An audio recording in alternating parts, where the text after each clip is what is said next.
We have the latest little things from Seth and discuss the new park logos. And Chris takes our team to check out the Back to the Future escape room and bring you a spoiler-free review. This is episode 551 of the unofficial Universal Orlando podcast.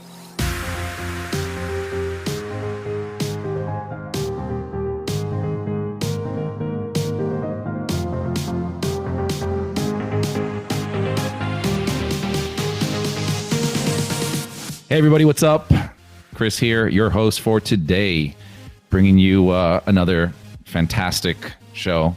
I feel like I'm always trying to hype them up, but this one's good because you're going to hear about some escape room stuff. Some room stuff. Some room stuff. We're going to talk about stuff today, but it's just not my voice only, right? So not joining us today because she's not here at the moment is Michelle. Hi. And then joining me to host or co-host is Tracy. Hello, everyone. And Lee. Hello, everyone. Oh, you should have gone with the girl voice, man. You did. Girl voice. Oh, okay. Wow. It's not the anniversary anymore. Don't have to be nice. Yeah. Pulling the curtain back, we've just recorded... we went back in time right now. Yeah, we've just recorded our anniversary episode early with a very special guest. Yes. And technology was not our friend. Oh, yeah, forget it was recorded backwards. So it might not sound as good as it normally does when that comes out in 3 weeks' time. Neither will this one. It was still Maybe. awesome. No, this one actually sounds technology all is right. still not Okay. our friends on this episode. No. So if it sounds a little weird, we're just having some Fun. technical stuff going on, but it will be better. Yeah, I think the battery on this laptop now is up to speed, so The everything's hamster's warmed running up. at full... I think that's what it is. Everything's running at full speed, He's so done it his sounds all stretches right and now he can gallop. So I think we should be all right. I don't think it'll be too bad, but No. but Hopefully. it should be, I think Fingers crossed. the content itself, I think, will outdo the lesser quality, yeah. and it is only lesser quality. Anyway, It's certainly not as bad as it was when we first started. no. Anyway. Well, let's move this train forward. We have a nice hefty little things with Seth. Hey, this is Seth Kabursky. I hope you missed me while I was gone in California for a couple weeks researching the upcoming edition of the Unofficial Guides. I'm back in Orlando now, and I'm here with a long list of little things that are new to me from the Universal Orlando Resort. Lots of things happened while I was gone, starting with the rebranding of Universal Parks and Resorts to Universal Destinations and Experiences. Along with that name change came some new logos that you'll see popping up inside the Universal app and websites. It's also now a busy spring break season at Universal Orlando, with early park admission currently offered at both parks through April 8th before it returns to Islands of Adventure only. I stopped by the park on St. Patrick's Day and saw huge crowds wearing green. Of course, Pat O'Brien's at City Walk was the center for much of the celebrations. And I have a bit of sad news. My favorite dueling piano player, Todd Kimbrough, has moved on from Pat O's. We'll miss seeing him there, but there are plenty of other great entertainers tickling the ivories there. And Grad Bash is also coming up as well on March 31st and on select dates throughout April. Keep an eye on the event calendar to avoid those nights which brings large crowds of teens to the parks. And if all those crowds aren't keeping you away, then Universal's still got a great deal. Buy a 2-park 3-day ticket right now, and you'll get 2 days for free, with hotel room and travel package discounts also currently available. By the way, if your hotel plans include Cabana Bay Beach Resort, that hotel's lazy river is still under refurbishment through March 22nd. Of course, there's always the lazy river right next door at Volcano Bay. And I noticed that late night hours are going to be returning to Volcano Bay this summer. We've already got a 9 p.m. close scheduled on Memorial Day weekend, which is hopefully a sign of more late hours throughout the summer season. All right, it's finally time to head inside the parks at Universal Studios Florida. The replacement of the exit turnstiles is finally complete, but now the front gate is getting a makeover with the right half of the turnstiles currently closed. Once you do get inside the park, you'll notice that the main gift shop has Super Mario Brothers movie merchandise. We can't yet get some of the fantastic Super Nintendo World merchandise that I picked up while I was in Universal Studios Hollywood, but you can get a picture inside a Mario Kart over at the Super Mario Brothers movie photo op located at Music Plaza. The former drink stand outside the Betty Boop shop near the front of Universal Studios Florida has been completely destroyed, and we're waiting to see what gets rebuilt in its place. Right next door, purple awnings and a giant V logo have been added for Villain Con Minion Blast, while major construction continues on the facades for Minions Cafe just down the block. Speaking of facades, the New York City backdrops at the end of the street are getting a thorough refurbishment. The Guggenheim Museum has been completely repainted, and the flats on the right side have currently been stripped, leaving only the New York City Public Library to be completely untouched so far. Moving around the park into the Wizarding World of Harry Potter Diagon Alley, I'm happy to report that one more victim of COVID has finally recovered. The audience participation segment of the Celestina Warbeck show, which has long been removed, has finally been restored, and guests are once again being led up on stage to dance with Celestina and the Banshees. I also had the good fortune of being in the Wizarding World of Harry Potter, California, on the day that vegan butterbeer was released. And I can happily confirm that the vegan topping on the cold and frozen butterbeer tastes exactly like the former dairy version. Across the lagoon, exterior refurbishment continues on the outside of the Simpsons attraction, with guests entering the queue through the exit near Quickie Mart. The drainage repair and repaving outside of Men in Black also appears to be nearly complete, but the refurbishment of the drink stands and snack stands across from Macy's in New York is still ongoing.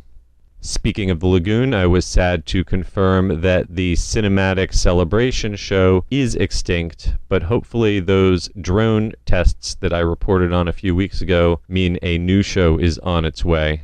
And new passport cards have been introduced at the E.T. Adventure, another great sign that that attraction will be around for a long time to come.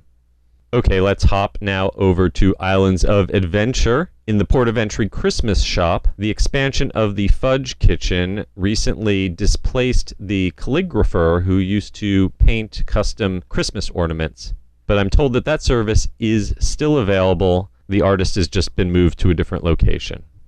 In Marvel Superhero Island, it looks like a new green food booth is being constructed to replace the one that was removed near the Meteor Strike sculpture in the center of the island. In Toon Lagoon, it was great to see that all of the water gags are working for once around the island, and that both Ripsaw Falls and Bildrat barges are currently open, although Me Ship the Olive remains under refurbishment. Inside the Wizarding World of Harry Potter Hogsmeade, Hagrid's Magical Creatures Motorbike Adventure reopened from its downtime with a newly rebuilt section of queue repairing damage from the hurricane. And you can now pick up hardpack Florian's ice cream in various flavors inside Honeydukes at Islands of Adventure. Previously, it was only available at the cart outside and over in Diagon Alley. And finally, we head inside Jurassic Park, where the Velocicoaster has finally started accepting Universal Express passes. However, that has jacked up the standby waits to 2 hours and more, leaving the express waits often at up to 45 minutes. Jurassic Park River Adventure also reopened from its refurbishment, but I'm sorry to say that there is still plenty of broken effects and disabled animatronics. It also seems like the automated photo kiosk at the exit of the ride has been removed. There are still live attendants at the photo desk there to help you get your picture.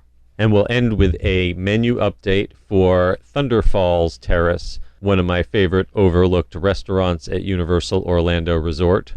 They recently replaced the jackfruit in their vegan rice bowls with a plant-based chorizo. and the beloved barbecued ribs have finally returned, both of which are big upgrades in my book. Okay, that's all for this time. I'm Seth Kuberski, and you can find my book, The Unofficial Guide to Universal Orlando 2023, at theunofficialguides.com. I'll be back in a couple weeks, and until then, I'm keeping an eye on all the little things at Universal Orlando for you. Whew, it's good to have him back. Thank you, Seth. Yeah, that's definitely a lot of things. Yeah. There was, yeah. I got a couple things here, but Go on then. what do you guys? So I know we talked about how adding Express to Velocicoaster would affect the standby line, and a lot of people, like, we put it on the Facebook page, and a lot of people said, I think it's difficult to tell at the moment because Hagrid's closed. Well, Hagrid's is now open, and those standby lines for Velocicoaster, I know it's been busy, but holy crap, it's like second or third highest wait times in the park now, when it never was. That's crazy. I mean, Chris, you were there last weekend. How was it? It was that ride, or just the park in general? Well, just the Like park the in crowds. general, and then comparing how Velocicoaster would ordinarily be during It's that more. period.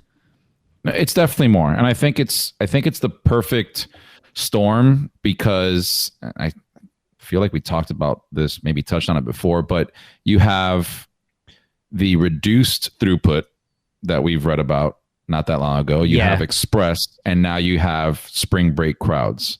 It's the perfect storm for a really high wait time. Will it go down drastically after spring break? Maybe not. I don't know. Well, that's yet to be seen. It'd be interesting. But it's definitely those the Velocicoaster, wait times have definitely gone up quite a bit. Even with when we were there last week, it was kind of weird because some days were extremely busy, and then some days like it looked busy going through security. And when you got in, it wasn't that busy, but the Velocicoaster still had a pretty high queue or high wait time. Yeah. So yeah, it's definitely getting affected. it's sad, isn't it? Because it was, like, we know for the first year or so of it open, it was the most efficient ride in the park, in both parks. Mm-hmm. And yet, I don't understand why they've added Express to it.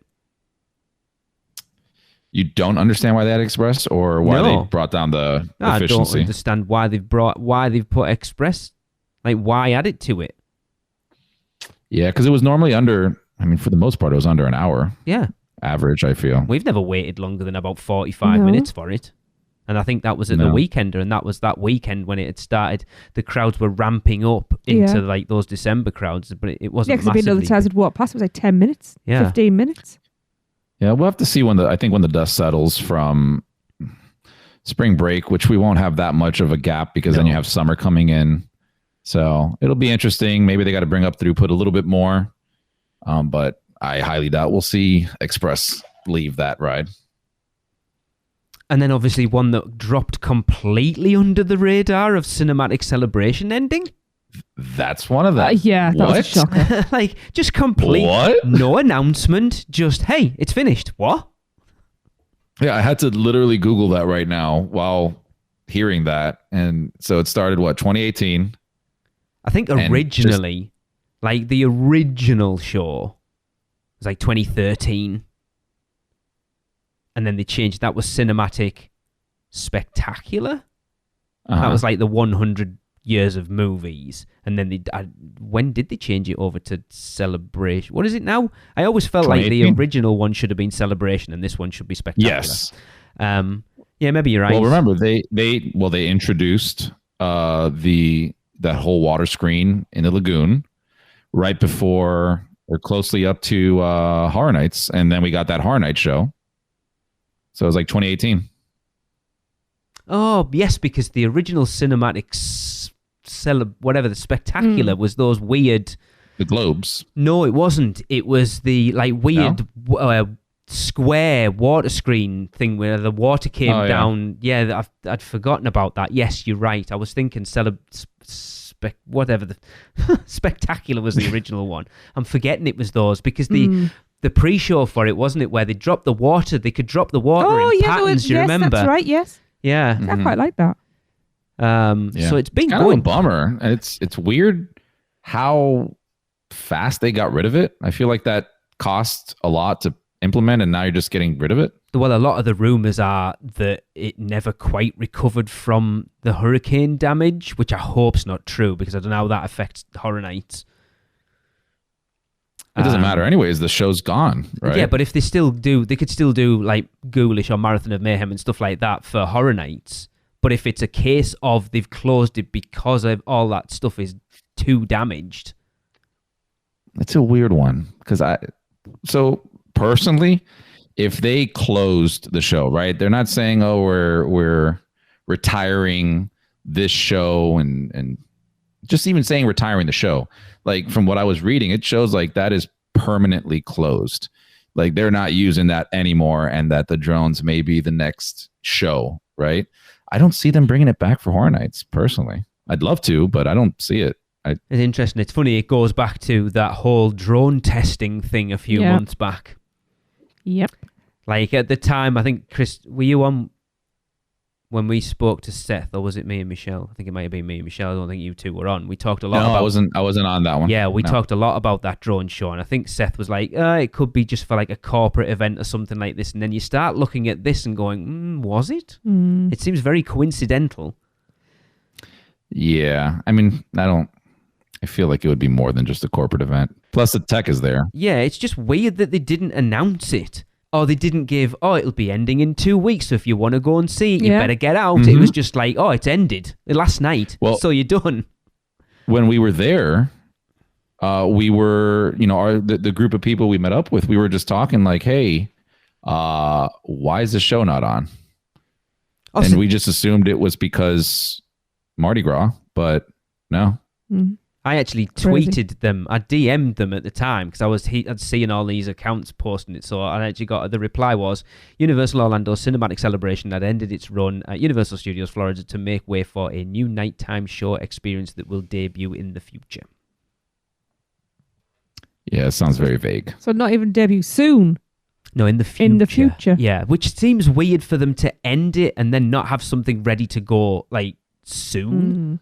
But that goes back to the thing of it being, maybe it is damaged. Yeah. Maybe the cost of running that show in general is just really high. Maybe. It's a weird one. But I am going to miss that show because I really did enjoy that one. That one was a good one. I didn't mind it. The last time we saw it was windy, wasn't it, Tracy? Because we saw it with Grace, and then John and Becky came with us. Yeah. And it was windy, so it was really bad. So we didn't even get to see it properly the last time. But it's just... I hope it's not because it's damaged, because those Lagoon shows for me have become so much a part of Horror Nights now. Of my experience at Horror Nights so much. I mean, we saw Ghoulish 3 times last time. We saw that first Marathon of Mayhem twice, and it was so much a part of that weekender that I'll be gutted if it's not part of it. But it does seem weird. I don't even want to imagine the crowds without having that there. Well, exactly. Again, you need that end of the, just as a general day guest. Before they had these things in it, Tracy and I always said, like Disney, you had like illuminations at Epcot. I mean, obviously I'm going way back at this point, and Wishes, and what was the one at Hollywood Studios called? Fantasmic. You had that sort of focal point at the end of the day, whereas Universal didn't have that. It was just like, park shuts at 7, it's 5 to, I suppose we best head out. Yeah. It was weird. And then at least having this there, you had that if you wanted it, but to close it and not even have anything even remotely soon to replace it is odd. I'm sure they've got the reasons. Oh, I've no doubt. And they're not going to tell you what it is, but I have my ways of finding out, I'm sure. Yeah, I was about to say, still some questions out there. Oh, yeah. I know some people who know that equipment quite well. What other thing did you have, Chris? You said there was another thing.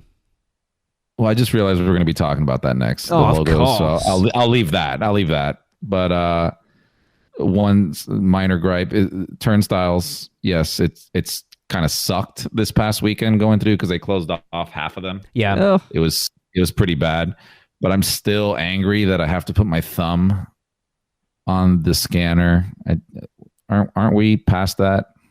I thought that was the whole point of what they get. Weren't they supposed to be, as far as I was aware, they were replacing them because they were wanting to start using the facial recognition. Yeah, it's not there. I mean, it doesn't work. We used it on the Express Pass thing at Men in Black. Do you remember it? Mm-hmm. It showed you scanned your pass and it came up with somebody else's face. And what the hell? Yeah, just go anyways. Oh yeah, they didn't question it. Yeah. I also still really want to try that vegan butterbeer. I mean, Seth Just said to it's compare it. as good. He said it was as good as. I know. I want to try it even more now. I will try it. Oh, for and definite. I don't even like butterbeer, but I'll try it. Yeah, it would be interesting. I was kind of hoping it would be slightly different, maybe a little less sweet, so maybe I'd like it more. Yeah. But for the price of it, maybe it's a good job that I don't like it. Yeah, true. Other than that, there's not a lot going on, really, is there? I feel like a lot of this stuff we covered 2 weeks ago anyway, and Seth obviously just reiterated because he's been away for that long. But it's nice to have him back. It is. Oh, for definite, yeah. He always picks up something that we miss.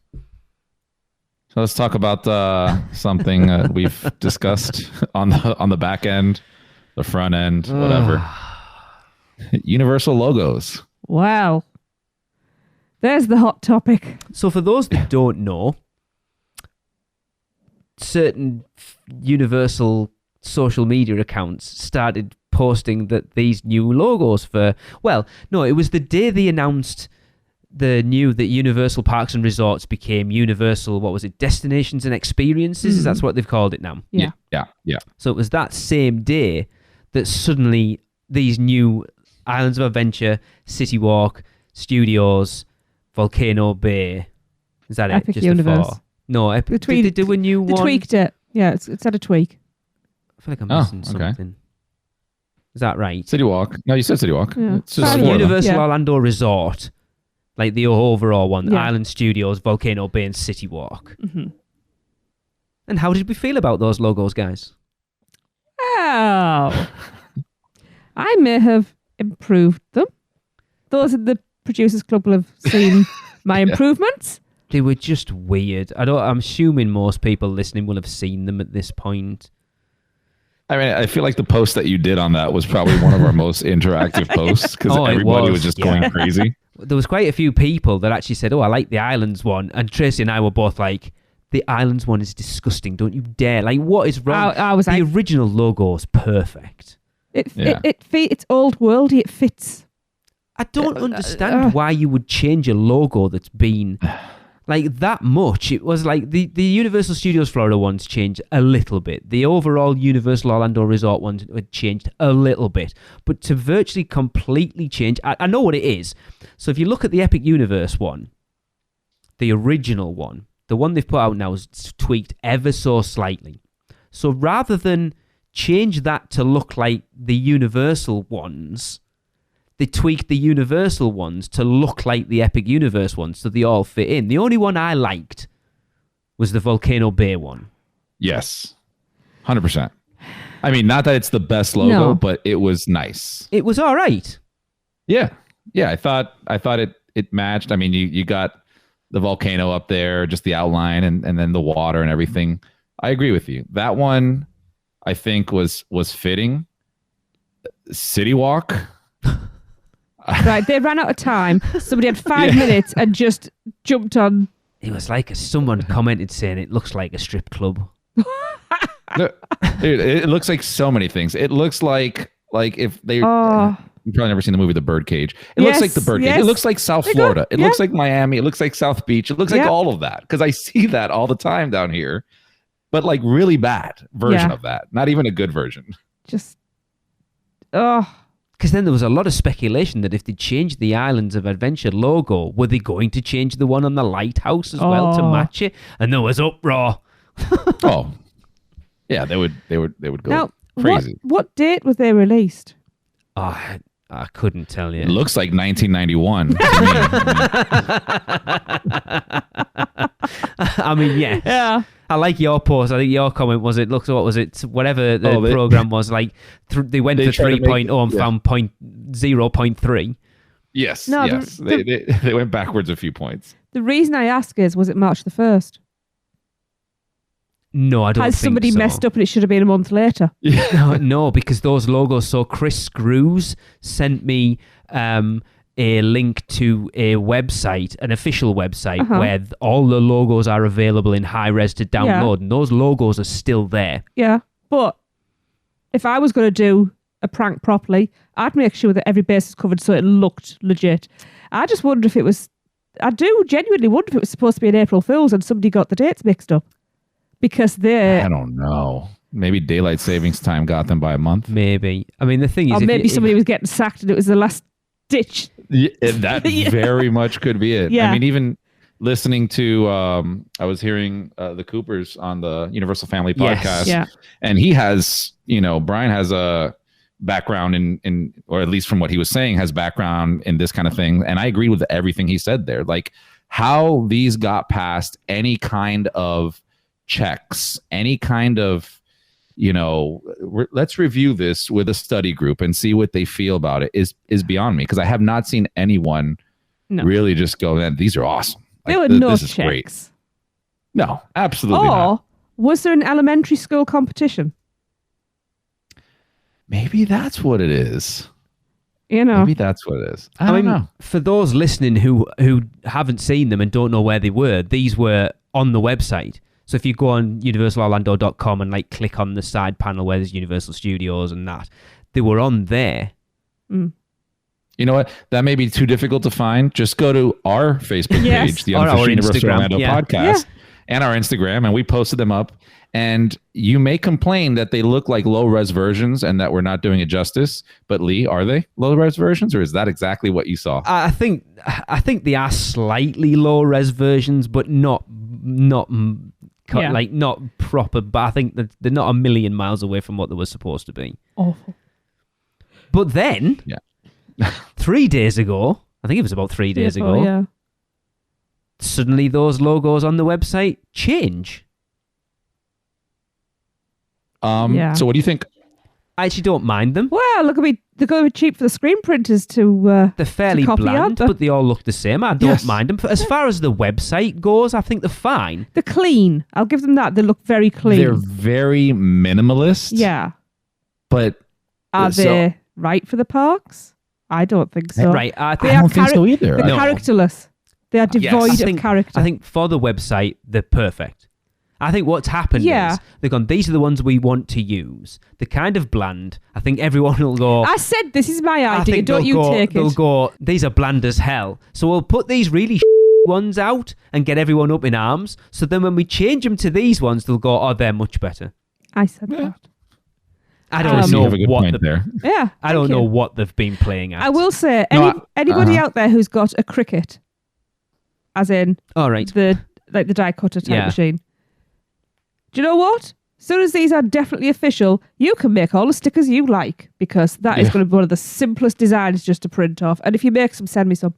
They're very similar to those those plastic keychain things that Adam made for the weekend. They stole his design, aren't they? Adam, lawyer Adam, up. you need some royalties, my friend. Absolutely. They are. No, I Tracy, I 100% agree with you. I use the word soulless, but I think have no character is kind of more... Like it just doesn't. Those logos are just doesn't scream theme park and fun. No, it's just this is it. Each one was different enough, same family, but different enough that you knew what to expect from each park. Mm-hmm. Or I'm trying to think what the original Volcano Bay logo actually was. Also, Universal, not Universal's, no possessive anymore. Yes. See, why is that? Probably because possession's now frowned upon or something, because the world's changing. Disney did it, didn't they? Because there's Disney Hollywood Studios, not Disney's Hollywood Studios like it was. I don't understand. It's obviously there's a purpose behind it. It's a purposeful thing. Just seems weird. Yeah, because it's Universal totally Islands of Adventure, not Universal's Islands of Adventure anymore. Well, you never know, man. Maybe they forgot to put some extra letterings in there. And then we forgot letters. Here, just take these other logos that we're going to throw away too. Apostrophe in a letter costs more, doesn't it? Maybe that's what it is. It's like the screen printer or the guys who do all their logos are like, we'll charge you so much for 20 letters and then it's like engraving some shit and then an extra $10 for every letter after that. And they were like, well, if we put Universal Islands of Adventure, that just takes us to that point. It's like taking that's and knobs out your sentences when you're trying to get your word count.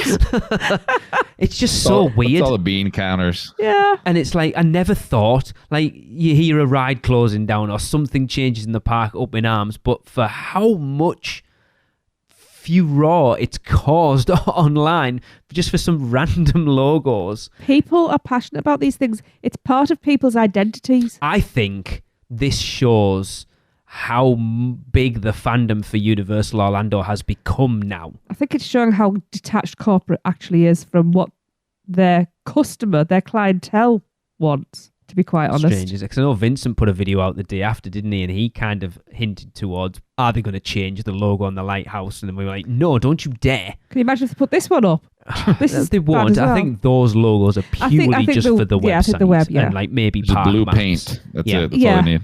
Oh, yeah, there you go. Make yourself a little stencil, can of blue paint. You can go around and just tag everything. But they do look like they've changed them to kind of fit in so they look like the Epic Universe one, rather than change the Epic Universe one to be sympathetic to the current ones. But why do they have to be all this? I don't get it. I've just had an awful thought. Go on. I get they're needing the uniformity, but they should also each have their own identity. Exactly. Yes. And like this last one that came out, so the first revision, they definitely all had their own identities, but they were not good identities for them. Nope. Now this one is like, they all have the same identity, and that identity is bland blankness. But that's what so you've gone from family to the awful stepchildren, and now to the inbred children. But I think for the website, they're perfect. Yes, they're perfect. Yeah. However, something I've just thought about. So what if somebody really, really, really loved those designs that were released recently and went and got them tattooed? Do you know someone who did? No, but it's just a thought that just crossed my mind because people do these things. It would make their tattoo rare. I know that we would be talking about it quite extensively on this podcast. So I messaged a friend of ours who does a lot of the artwork for Universal. And I went, please tell me these aren't yours before we start on them. I didn't say that. I just went, these aren't yours, are they? And he was like, no, I didn't do them. And I was like, that's fine. We can tear them to bits now and then. Yeah. I was going to message him as well, but I'm like, I know he is strictly merch. Yeah. So I was just could checking. not have done this. Yeah. He would not have done this. No. But I was just checking just in case. No, that's see, you're doing your due diligence there. Yeah. No, they were bad. I didn't, like I say, the only one I kind of liked was the Volcano Bay one. I kind of liked that it had like the water bowl with the splash in it, the volcano. It wasn't bad actually. I was looking at the old one now because you had mentioned it, and I would probably say it's a step forward from that one, because the old one was basically just kind of like some very light drawing of a volcano with just like squiggly lines as water, and then Volcano Bay. Yeah. Which it wasn't bad. It was that one also very minimalistic, but I think that near one gave it. I thought it looked cool. I don't know. It was good. The original one's bland as hell. Really, it's isn't super it? bland, but that's all we had, right? That's all we the knew. one was quite dynamic and it had movement to it. Do you know what? Looking at it now, comparing it to the old one, I actually really like it. Yep. I actually do really like it. Was that the one I put "Oh no" in the middle of it? It's not like the original. Like Chris just said, Tracy, I know you can't see. It's just literally Universal's Volcano Bay water theme park in like light blue, with like a wave above the middle of it, and then a green volcano at the top. It's super bland. I'm just kind of sad I won't be able to buy that City Walk shirt. I'm sure you'll find it in one of the dollar stores. Corey, you know what you're doing with t-shirts. Chris wants one of those neon strip club City Walk t-shirts, please. I need just a black t-shirt with super bright neon Miami Vice pink letters. Wow. Yeah. I'm sure Michelle would agree with us completely over this. Yeah. I was going to say something and I've forgotten. Not a clue. Oh, okay. But how would we have felt if they'd just released the ones that we've got now? I probably put it this way: we wouldn't be having this conversation now. I think we would still be up in arms, though. I don't think we would. I don't think. I think. So you think? I don't think places would have passed. I don't think sites and stuff would have been posting it like they were. I don't think you would have seen it anywhere near as much. Therefore, everyone else wouldn't have grabbed it. It wouldn't have all been up in arms. We would not be having these conversations now. So you think? Are you saying like it didn't exist any logo, and then these are the logos? Is that what you're saying, Trace? No, she's saying if they went from what they were to what they are now, without those ones in the middle. Oh, okay. So what I'm trying to say to Lee is, so you're telling me going from that dynamic Islands of Adventure one, that is, but it's a call. I don't think they've changed the logo. I think that's just a... No, hang on. It literally is a call to adventure. It's vibrant. It's got depth. It's got colours. It's got the hues of Port of Entry and all the islands that encompass Islands of Adventure. It's all in that one logo. And now you've gone to a single colour. But the logo's still the logo. I bet if you buy any Islands of Adventure merch, not that there is much, it will still have that logo on. The Lighthouse has still got that on. I think it's only purely for marketing and the website. But they haven't made this clear. This is the problem. But they don't need to make it clear. True. It's only nerds like us that are sat here talking about it. And we need answers. We need them now. Yes, we do. And there's more nerds like us than people realise. Yeah, but there's not more nerds like us than people out there going to the park that literally couldn't care less. That been enough.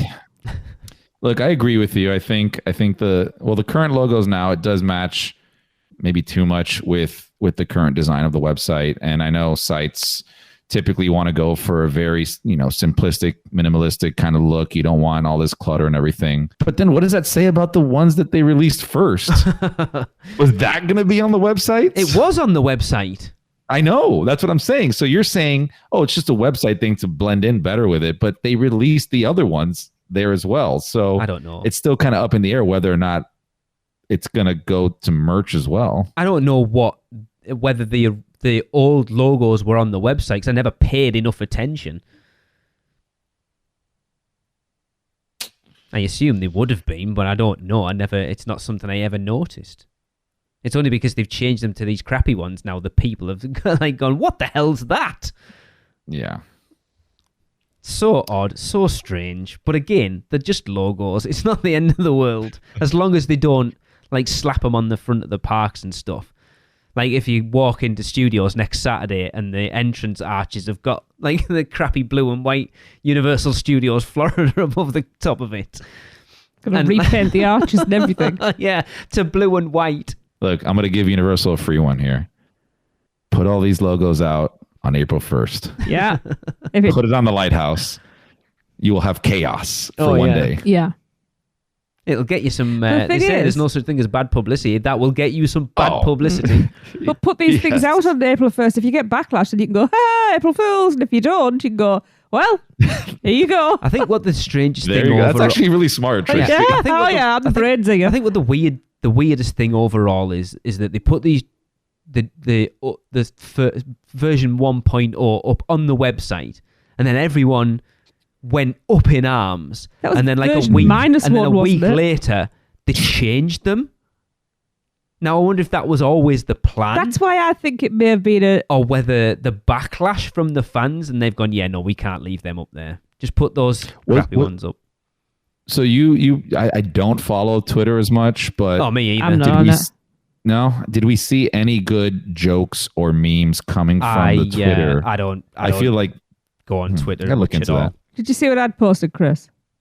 Yeah, he mentioned it earlier. Oh no, he didn't talk about mine, didn't he? Which one? In the producers club. I rejigged them. Oh yeah, I did see that. Yeah. Yes, I was quite proud of that. That was actually very good. Yeah.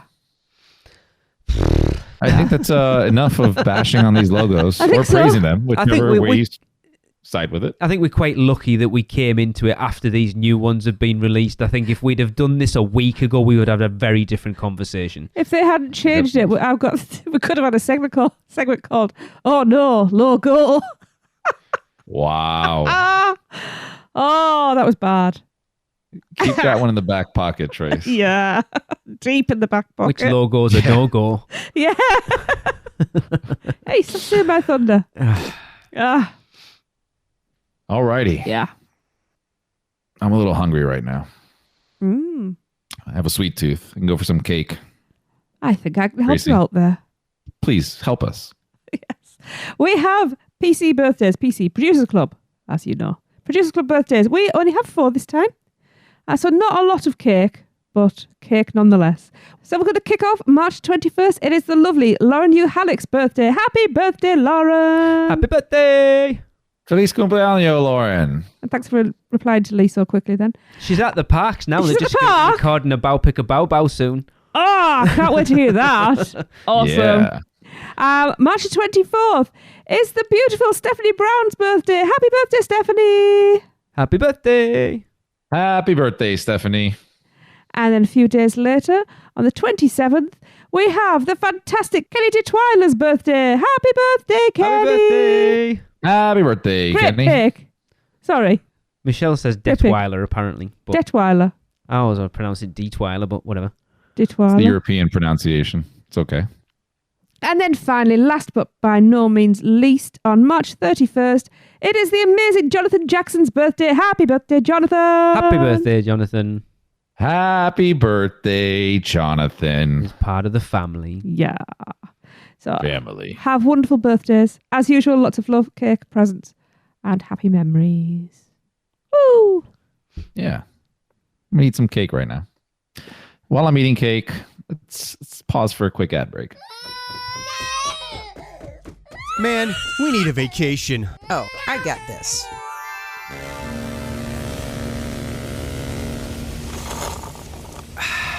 Whoa, that's awesome. But I was thinking something a little more adventurous. Okay, how about this? Yes! And how about some relaxation from Mama?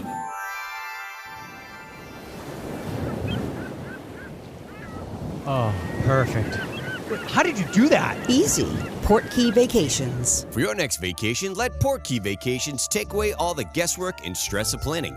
From air and hotel to theme park tickets and everything else in between, they've got you covered. Just visit portkeyvacations.com and touch the Portkey to get started with your free, no-obligation quote request. With just one touch, and Portkey Vacations will magically take you wherever you want to go. Welcome back. Now, as we told you in the intro, I took my team to the great movie escape to experience Back to the Future Out of Time. And we do want to thank Universal for having us out to review it. So now it's over to our group for our spoiler-free review. Here you go. Hey, everybody. We just finished the Back to the Future, not escape room, Great Escape. Great Escape. Sure. I think that's a better... adventure. No adventure. Now we have the original crew here, plus one. Everybody, just introduce yourself. Hi, I'm Jill. One of the aficionados. I'm Kenneth. Alexa here. Hi, I'm Maddie. And Hi, the plus I'm Lindsay. one. Lindsay! Yay, Lindsay. We also have watching us, Steven, which is Hi, Steven. Jill's better half. He's never been on the podcast. This is his podcast debut. Oh, He's in the audience. yeah. We have audience members now. Yeah. So you guys have already heard our Jurassic World review.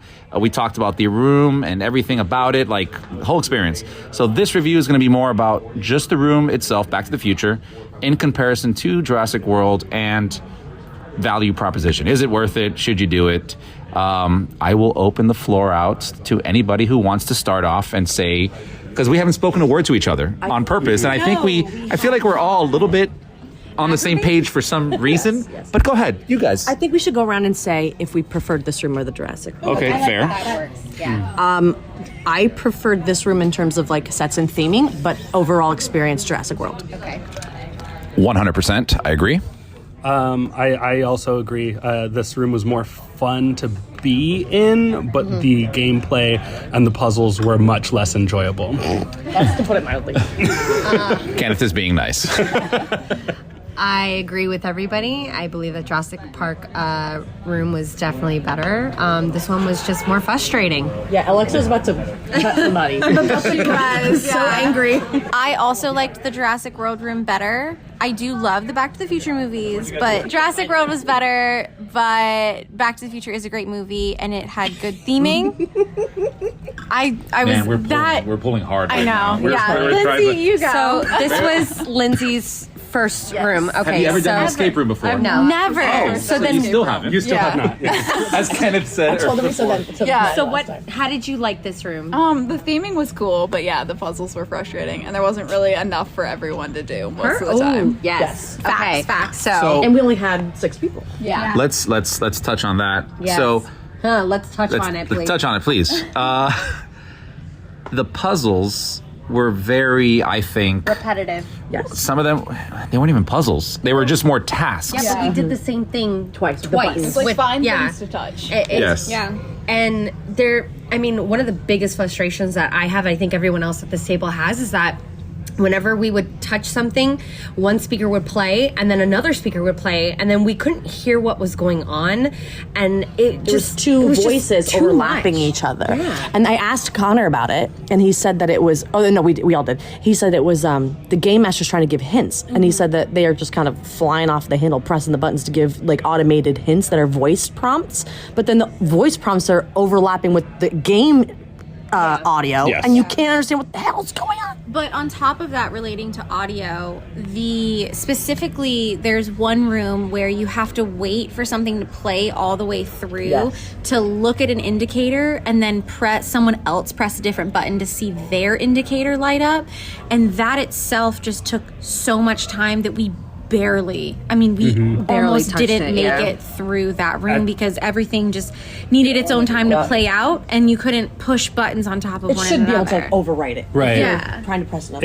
At that point, it was like we were hitting the buttons and they was playing the things, and it felt like we were supposed to be listening to what it was saying, but like we knew what we were trying to do, and whatever it was saying didn't matter to what we were trying to do. But it was still prolonging everything. The other thing that really kind of bothered me was, and I think we all kind of experienced that, because one of the rooms, we had to do something over and over and over again.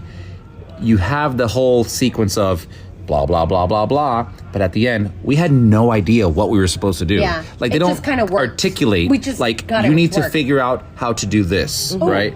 How about the fact that... Are you talking about the room that we failed? Yes. The one we missed 2 points on? In theory, we thought we failed in every room.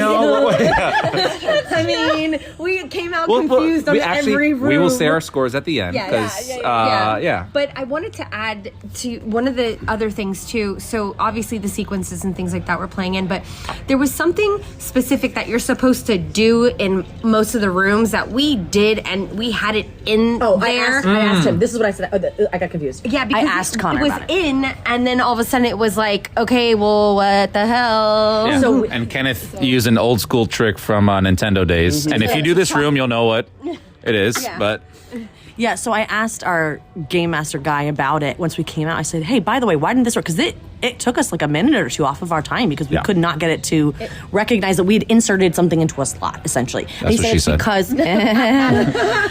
Because he said there's like basically a button in the back. And he said if you don't press it at the right angle, it won't register that that's in, and that's not fair. And eventually, I think we got to it because I started going, "Hello, it's in!" And that could have been one of the game masters just overriding. I think he did because I started we were like, "Hello," we were saying like, "It's in, hi, it's in," because the game kept trying to prompt us to put it in. To put it in. It's been in. That's also what she said. There's a lot of insertion in this room. There's a lot of penetrative puzzles. Oh god. Okay, you said we'd reveal our score at the end, right?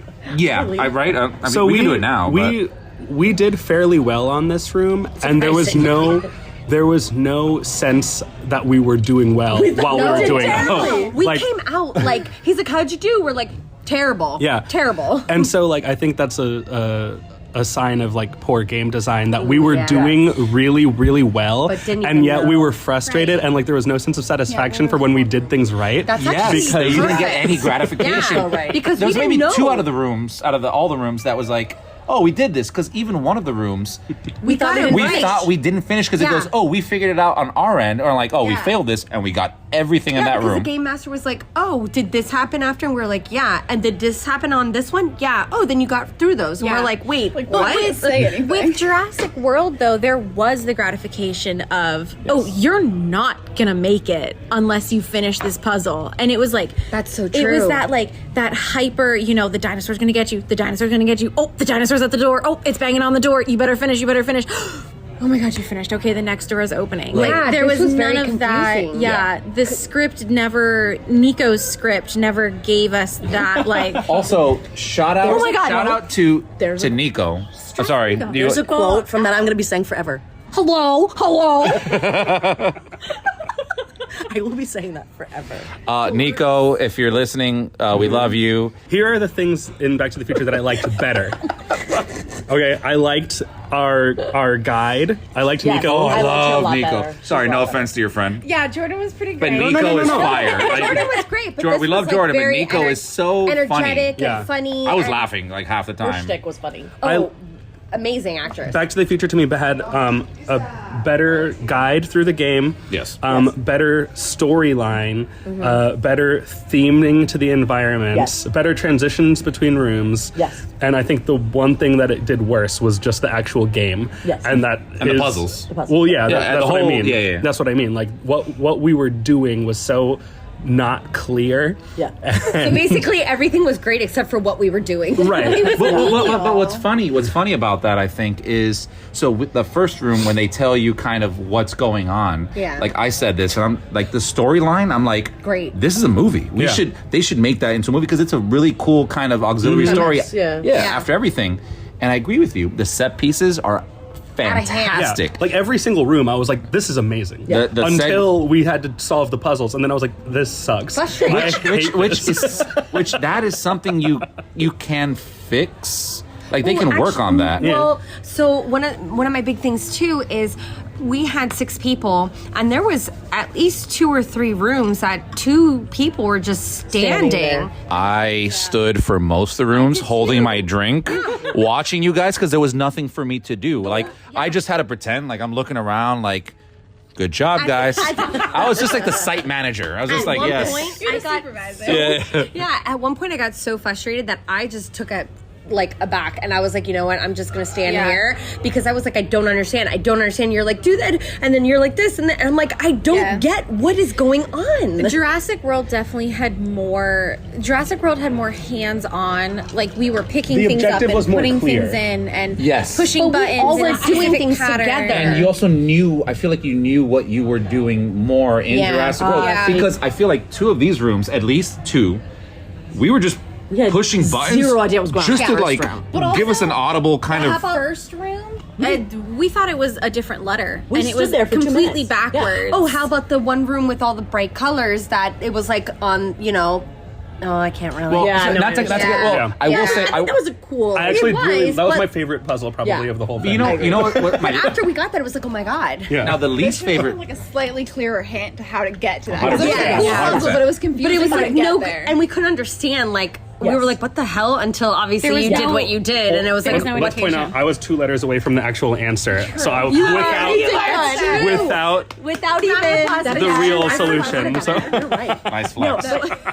See, I both disagree and agree with that because I felt that the direction was unclear and the instructions weren't clear in Jurassic World. Like I was frustrated with Jurassic World, and then this one was even worse. Yeah. Like there was just this one made more sense. Jurassic World or Yeah. see, I feel no, but I know I agree with that. I'm just saying I feel like you didn't get enough instruction or enough guidance about what the task at hand was, 100%. what your goal was, what you're supposed to be doing. The word you just said was task, not puzzle. The half of these rooms were tasks and not actual puzzles.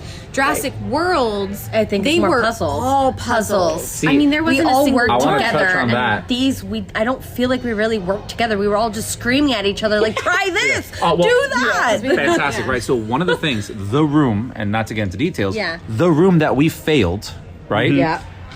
It Which was one? no, the only one. No, it's the only one that we lost. I Yeah, know. the one room. Well, actually, we're kind of giving the score away. Yeah. But the room that we failed, and we spoke to the guy. We're trying to figure out like, so if you have a puzzle, you have things that you need to solve, right? Yeah. That room, he told us, is strictly trial and error. do something, try this. fun. That's not fun. That's just literally like That's guessing, frustrating. right? That's not. You're not using your brain. You're just doing move this, Okay, try, move this, see try, where it move this, goes. try. As opposed to in a traditional escape room, and you guys would know way more. In an escape room, you would have like a letter that corresponds to this, and that's what we were doing in the room. Answer. We were playing it we were like trying to play like an escape in room, a traditional and it wasn't. escape room, the answers to each puzzle are present in the room. Like there are instructions there. You just have to figure out how to read them or where they are, where to find them. And this and in wasn't. this, there was. We were specifically told, "Oh no, there is no guide to figure out." It's just trial and error. Figure it out. Which is why we failed, because even when we were trying to... We found out. Edit. But we were trying to thinking like, okay, this is what it is after we got all three of them, and then we're trying to match the last one, and you go to press the one that we thought it was, and it moves something else, and we're like, what the I'll bet you anything if Steven was there, it would have been his favorite puzzle. Which one? The one that we failed? I'm curious. I'm going to tell you about it after, and you'll tell me if you have.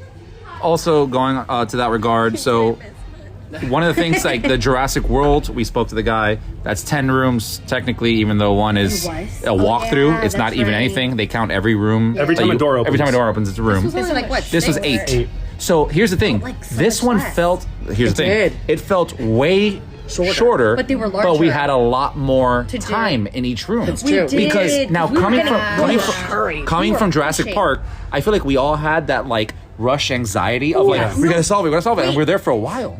But do you also think it could have been the fact that, I mean, when we walked in here, it was kind of slow. There wasn't really anybody behind us. Yeah, exactly. And I don't feel like anybody was getting pushed or pushing us behind it. Like Jurassic Park, we were getting pushed because remember one of the last rooms, it was like... We could hear people. Yeah, we could hear people. I do think we were right behind a group because when we went into like one We of got the held up in that one room. in one of the last rooms, I heard music coming from the room ahead of us as we were entering a room. Yeah. Like Okay. like a group had just left the room we were walking But into. we were in there. I mean, we were in. I looked. Our time was 5:15, and 5:15 is when we were watching the video before you go in. And then they talked to us for a long time out front. We didn't step into the first room, which is just a video, and actually start a puzzle until like. Close to 5:30, probably. Yeah, 5:30, 5:35, almost 5:40, and we stepped out at 6:20-ish. Yeah, I was gonna say I was watching 6:19. Yeah. 6:20 saying we're done. Yeah. Yeah. Wow, that So was short. But But it on felt the expedition, longer. it No, I feel like that part was so much sorry. longer. Each time in the room. Oh, yes, felt yeah. longer. No, the rooms whole felt thing longer. felt way Because shorter. remember what I said? I was like, there's a lot of exposition. Like, she was just talking. Yeah. So Way was too it much. really a lot of time, or was it more that the videos were just longer No. that felt like it I was... do think we had more time to solve them because I think in it Jurassic make no World sense? it felt it just Jurassic World I remember being pushed out of a room like right after we were figuring out how to solve the puzzles. Whereas in this one we actually completed all but one of the rooms. Yeah, which doesn't make sense. But also, I will say, I'm still confused. Are you sure they got our score right? It's probably another group because they thought we lost bags too. So like, are these your bags? They're like, yeah. Sure. but in Jurassic World, you remember when we figured out a puzzle mechanic in those rooms, we did them repeatedly, like the same thing repeatedly over and over and over again. We didn't do that in this room. We did each one was The first one was the only first one, one was the only one, but every other subsequent room there was one task, one puzzle that we were supposed to solve, and then we moved on. Yeah. Or It wasn't there were the three same as- separate puzzles like Right. in the one room Right. with the Oh yeah. It wasn't the Yeah. same puzzle and escalating to Yeah, like Right. in Jurassic Park, we had that. Yeah, Which is what I several times. loved about Jurassic World. As someone who's never done escape rooms before, the Jurassic World one is what I think of when I think of escape room. This one was just hit a button, see what happens. Oh, you did it in the wrong order, but we didn't give you the instruction on what order to do it in. Which wait. is funny because per the last review, the Jurassic World, and again, I consider you two the experts, was not an escape room. No. It's not. No, it's it's an more of an experience. experience. But for you, since you... Yeah. Because that was your first one or no? That was my Jurassic This was World her was my second for first now. one. And Back to the Future was my second. Yeah. So again, still have not done an escape room, right? What do you say, Kenneth? Drive. Yes. But do two halves make a whole? She's now done 2 half escape rooms. Does this now mean that Maddie's done one? She's done 2 experiences, Because when so she has... if we go and do one on iDrive, I will most likely cry. I think we should actually do it. We should. Like, this group should go do an escape room. And compare that to... There's a 2-hour room. A 2-hour room. Hour? I've done an The Knights one. The Knights. Is it the Knights one or is it Sherlock? No, it's Knights one. The Knights one on. Is there any like horror ones? Because I'd love to do a horror we did, one. but we've done. Yeah. Vegas, we did Saw. Yeah, we did a Saw. There's a Saw room? Yeah, but it was more That's like cool. this. It was more of an escape. Okay, we're getting on track. We're DJing. All right. We have a parade to go Yes, to. we so let's That is true. let's Can hit a couple more topics, right? Yeah. We're recording this at the same table we recorded last time, so we're right next to the entrance and exit of Jurassic World Escape. We're going to be applauding. So I guess a couple things. One, for those, now Lindsay, you haven't done the other one, but I will have some questions for you. Let's just do straight to the point. If you were coming to Universal, doing one of these two rooms, which do you pick? Jill, go first. Jurassic World. Jurassic World? Kenneth? That's tough because Back to the Future as a franchise means more to me. Agreed. And the theming and story elements of the room really struck a chord with me. But the games were so unenjoyable. That's tough. I don't really know. I don't know what I'd say. Honestly, like if you like both go with the franchise you like better. But if both are equal and you care more about the gameplay and the puzzle solving, Jurassic World is going to be your choice. Very good. Yeah, I agree with that. Can I pick neither? Coin toss. It's just that when we talk about value versus It's Jurassic World next. Yeah, mine is also Jurassic World. These two movies are like almost equal in my stratosphere of how much I love them. But the Jurassic World one, if you've never done an escape room or an experience like this, Jurassic World has more value. Yeah. Now, wait. So she's never done it. Wait. So, Lindsay, the question for you is, you come up here with a bunch of friends. You've done this room already. Would you do it again? Rattling closer. That's a good question. I think if I had people that cared about the movie a lot, that'd be cool to like see the rooms. But yeah, the puzzles weren't. It was just frustrating. Like, there's not any like clearer direction. Okay, now follow-up question. You paid for your ticket. I did. Do you think that it was worth the value? Do you think the value is there? I mean, escape rooms are always expensive, but I feel like if you're going to pay that much, you might as well go to iDrive. Ooh, sick burn. What? Hot takes. Ice for that burn. Yeah. Agreeable, though. No, I agree with everything you guys said, especially, like, Kenneth, like, this one, again, the puzzles in Jurassic World, I'll get to you. Just raise your hand, I'll get to you. No, the puzzles were, I think, way better, but this one, when we walked into the first room and seeing this whole thing happen, in my mind, I said, oh, this is already going to be better than Jurassic World. I know, I do too. And every single room we went to was so highly themed. It was amazing. The puzzle we failed. The one, well, I'm not going to say anything, but there are fantastic rooms here, and the way they designed it, a million times better than Jurassic World. We can give Universal that. Well, we never thought they would fail at that. No. Yeah, just look at the tribute stores. Yes. But if there was ever anything that I could give to Universal is, first and foremost, change the name entirely. Don't let anyone come in here thinking that it's anything like an escape room first, because a lot of the So like what, Universal ride the movies? I don't know. Walk the movies? Something. You can think of that later. But it's I'll just let it cook. I feel like just like a puzzle adventure. I feel like it's not like you're escaping anything. Like you're just playing a game. You're escaping a dinosaur in through. Jurassic World. That's fair. Yes. But a lot of the comments that I've read and a lot of the frustration that we've heard from people is they're coming in with this expectation, and it's failing. And unfortunately, coming from doing both rooms, that was super frustrating. Yeah, it was really frustrating. And I mean, the theming's great, everything's great. However, I think that Universal should probably just change the name and kind of push it to something else. Okay. Maybe it would be a little bit more. So we just spent 20 minutes bashing this room, but let's bring out some positives, right? Yes. Again, set design, storyline is fantastic. Would I come back and do it again? No. Would I come back into Jurassic World? Probably. Oh, yes. Because that one, and I want to get the better score. Not that I have to, right? But like, if you told me in between which one would you do again, Jurassic World, in a heartbeat. But I think agreeing with what Kenneth said, whatever your favorite IP is between the two, do that. If you're a diehard Back to the Future fan, which there are plenty out there, the set pieces will alone. The rooms, like, I almost wish we could go through it and not have to play the puzzles. Right. You know, just like go in, spend like 10 minutes in each room.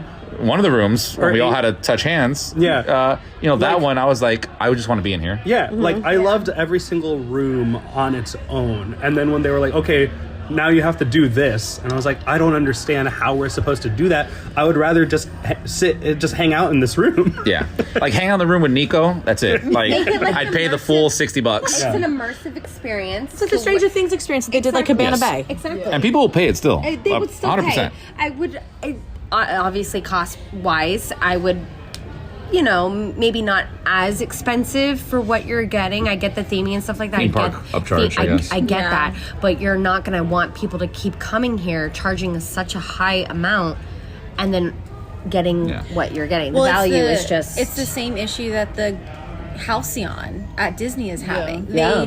The whole thing that they marketed was the return experience. You're going to love it so much, and there's going to be so much that you missed in the gameplay and the experience and what goes on with your interpersonal relationships with the characters that are there. They're going to want to keep coming back. Oh, but actually each time it's going to be $6,000 per room. So it's like, I understand the return of like, coming back over and over and over and over and over again to keep doing it. I want to do that, but the price value of it is just not. And that's what I said last time. I said I think the initial upfront cost is maybe worth it, but not to come back. Like I said before, I'm not going to come back and do it again for the same price because it's just too much, especially for what we've done before. And for Jurassic World, I feel like we had a lot more room for improvement. There's a lot more room to do better on the puzzles.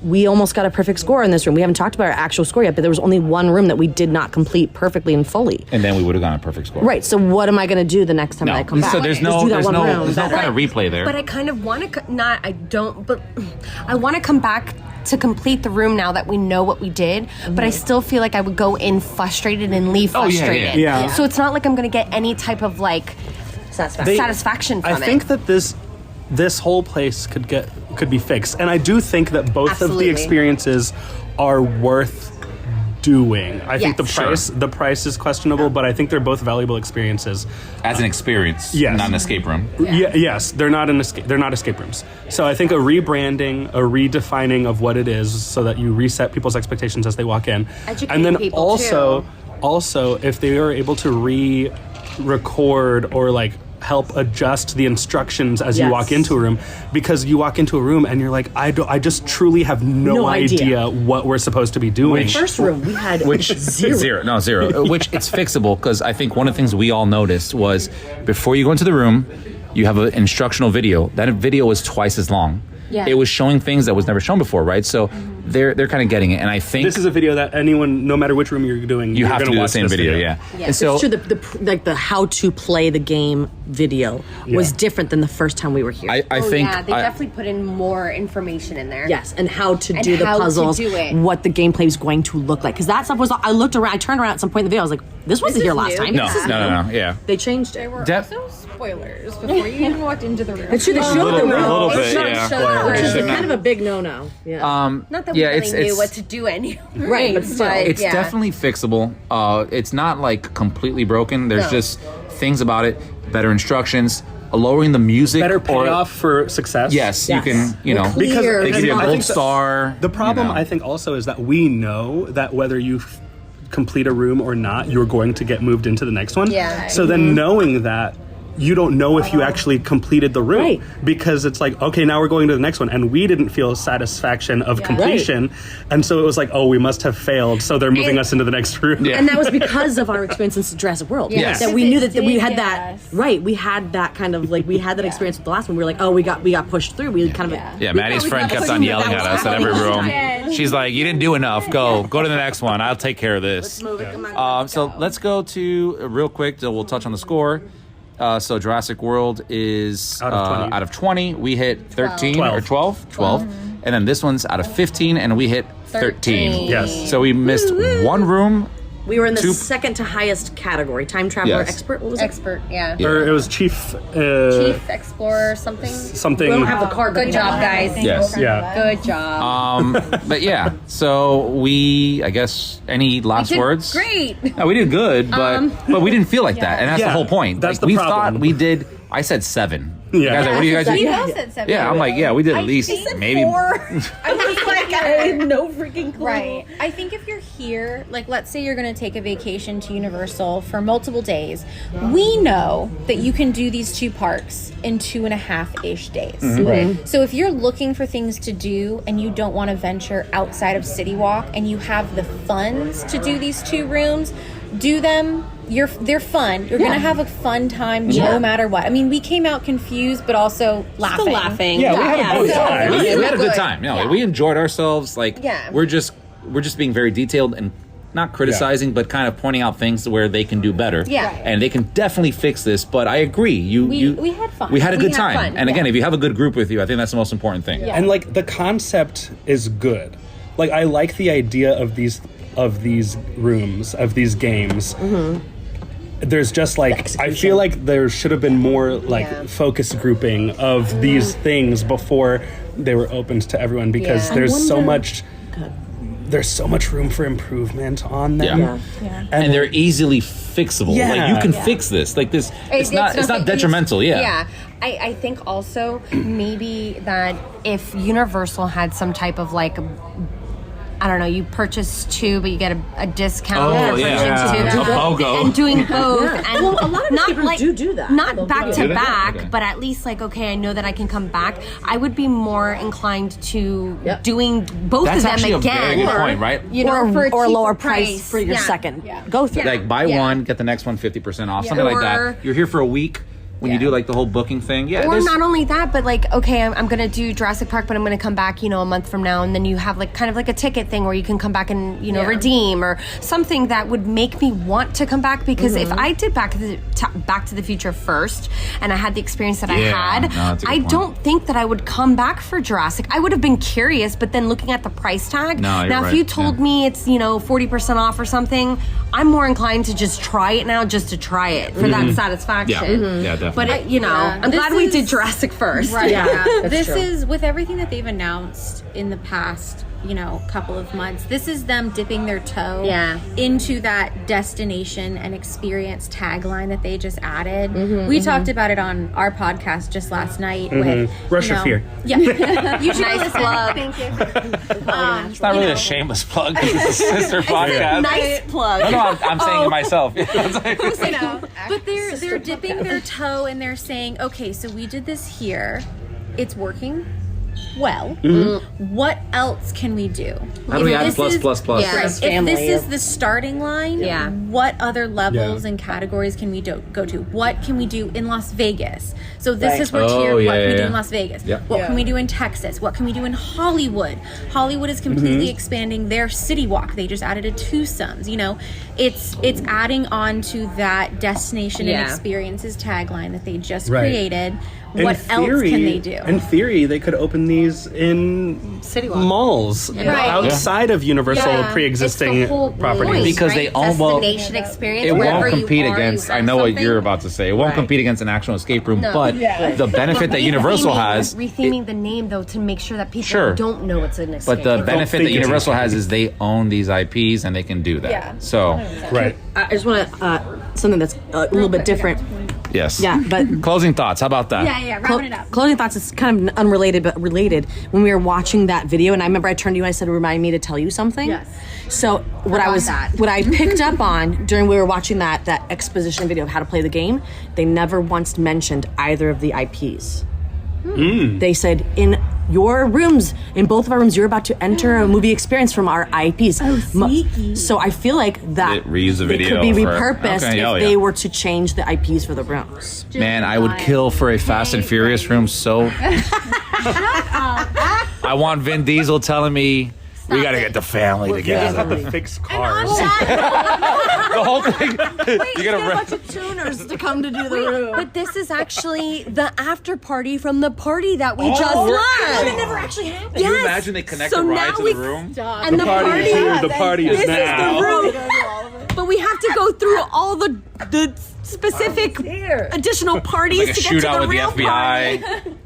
All right. Anybody else have anything else they want to add to that? Or I think comparing this to the Back to the Future ride, this felt more immersive, puts you more in the environments of Back to the Future. If you want to be in the movie of Back to the Future in the whole trilogy, this does that. Just know that you come out frustrated. The puzzles are frustrating, and it's going to be satisfying on a fan of the franchise level, but it's going to be unsatisfying as a fan of puzzle games. Yes, that's what I was going to say, because Back to the Future is one of my all-time favorite franchises, and it totally hit those notes for me. Yeah. Oh, 100%. As a fan Music, of the franchise, everything. And without spoiling anything, you do visit all the different timelines. Yeah. So that was fan service to me that hit 100%. those high notes. I think if you're a George Jetson that likes pushing buttons, you'll love this movie.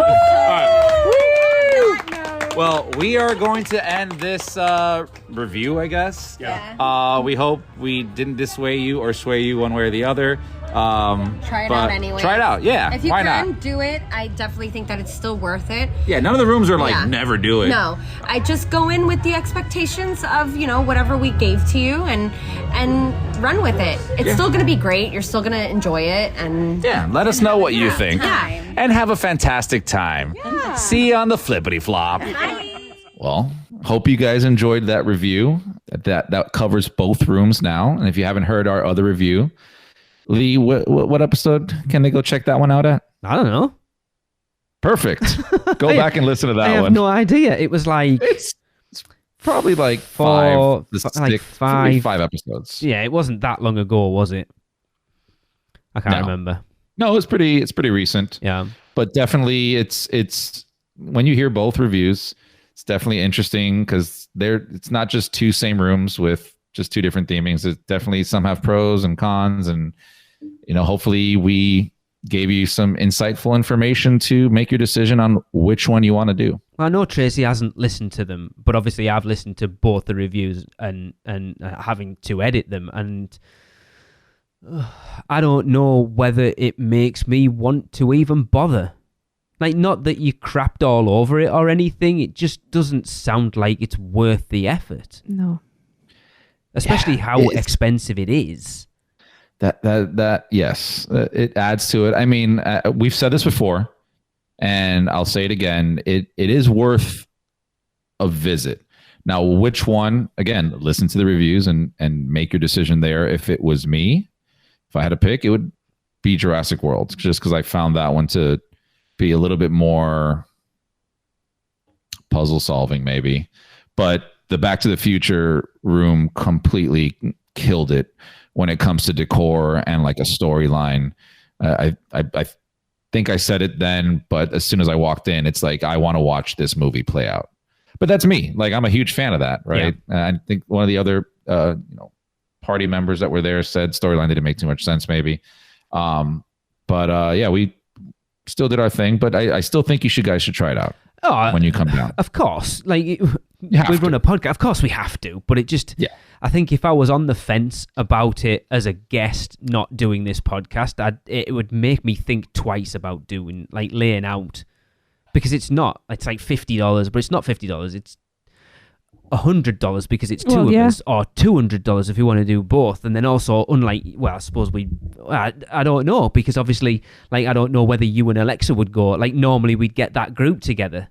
Like our group, but you've already been through it. I don't know whether you would want to pay that $100, $200 to go and do both of them again.